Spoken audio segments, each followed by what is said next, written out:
మన బాలనాగిరెడ్డి అన్న గారికి పూర్వకంగా నమస్కారాలు తెలియజేస్తున్నాం. అలాగే ఈరోజు ఇక్కడికి వచ్చేసిన గ్రామ పెద్దలు గుండాలి ముత్తన్న, గుండాలి ఈరన్న, అలాగే బారికి రాముడు,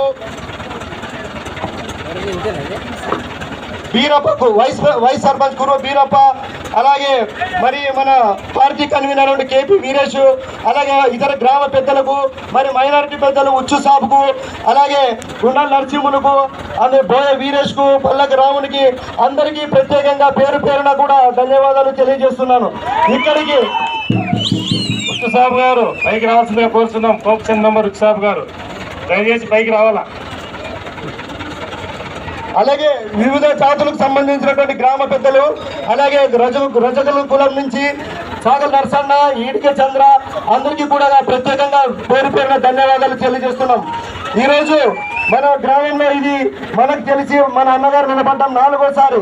2009 నుంచి కూడా చూస్తే కూడా 40 ఓట్ల మెజారిటీతో స్టార్ట్ అయిన మన గ్రామంలో మెజారిటీ 40 ఓట్లతో స్టార్ట్ అయితే అది 296గా, రెండోసారి 296, మూడోసారి మరి 567 ఓట్ల మెజారిటీ కూడా మన మాలపల్లి గ్రామం ఇవ్వడం జరిగింది. మరి ఈసారి మనం ఖచ్చితంగా 1000 ఓట్లు ఖచ్చితంగా దాటిస్తామని చెప్పేసి కూడా తెలియజేస్తున్నాము.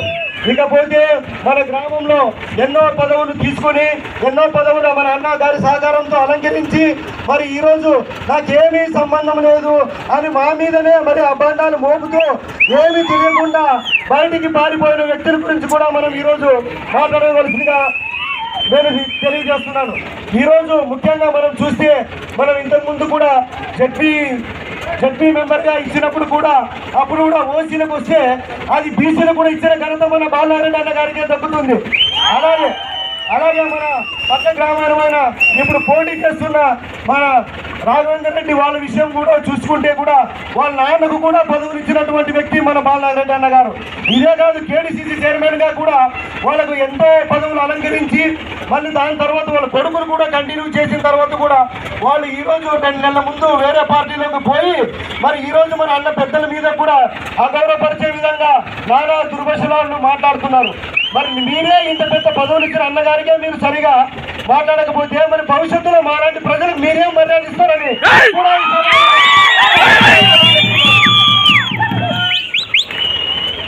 ఆ రోజు నుంచి ఈ రోజు వరకు చూసుకుంటే కూడా బీసీలకు ప్రత్యేకమైన స్థానాన్ని ఎవరైనా పొందుపరిచినారంటే అది కేవలం మన రాంపురం రెడ్డి సోదరులు తప్ప వేరే వాళ్ళ చేత ఎవరి చేత కూడా కాలేదు.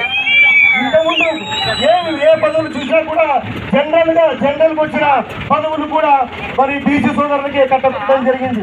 మళ్ళీ ఈ రోజు వాళ్ళు ఏదో పార్టీ చేంజ్ చేస్తూ పోతూ ప్రదీప్ రెడ్డి మీద 2 మాటలు, అన్నగారి మీద 2 మాటలు మాట్లాడితే ఇక్కడ ఎవరు చూస్తూ ఊరుకోమని కూడా చెప్తున్నాము. మనకు సహకారం అందించడానికి అనంత వాయువుల్లో రాజశేఖర రెడ్డి గారు ఉన్నారు. మమ్మల్ని భుజం తట్టి ముందుకు తీసుకెళ్ళడానికి జగన్మోహన్ రెడ్డి గారు ఉన్నారు. మనం చెయ్యి పట్టు నడిపించడానికి మన బాలనాగిరెడ్డి అన్న ఉన్నారు. మరి మీరంతా మంది కార్యకర్తలు ఇంతమంది ఉండగా మాకు భయం ఉంటుందా? అలాగే మరి అభివృద్ధి కార్యక్రమాలు కూడా చూసుకుంటే మన మాలపల్లిలో బడి కూడా కడుతూ ఉన్నారా లేదా? నాడు నేడు కింద బడి కూడా చేంజ్ అవుతుందా లేదా? సచివాలయం ముగిసిందా లేదా? ఆరోగ్యశ్రీ సెంటర్ కట్టారా లేదా? అంగన్వాడీ సెంటర్ కట్టారా లేదా? మరి ఇవన్నీ డెవలప్మెంట్ కాదా? మరి మీకు డెవలప్మెంట్ అనేది కనిపించలేదా అని కూడా ఈ ప్రతిపక్ష నేతలను కూడా నేను అడుగుతున్నాను. అలాగే మన తాగునీటి సమస్యను కూడా చూసుకుంటే కూడా ఊర్లో చాలా ప్రాబ్లంగా ఉంటాయి. మరి మన సీతారాం రెడ్డి అన్న మరి అలాగే మన ధరణ్ రెడ్డి గారి సహాయంతో కూడా మళ్ళీ 3 కొత్త బోర్లు కూడా వేయడం జరిగింది. వాటిని కూడా పుష్కలంగా నీళ్లు పట్టాయి.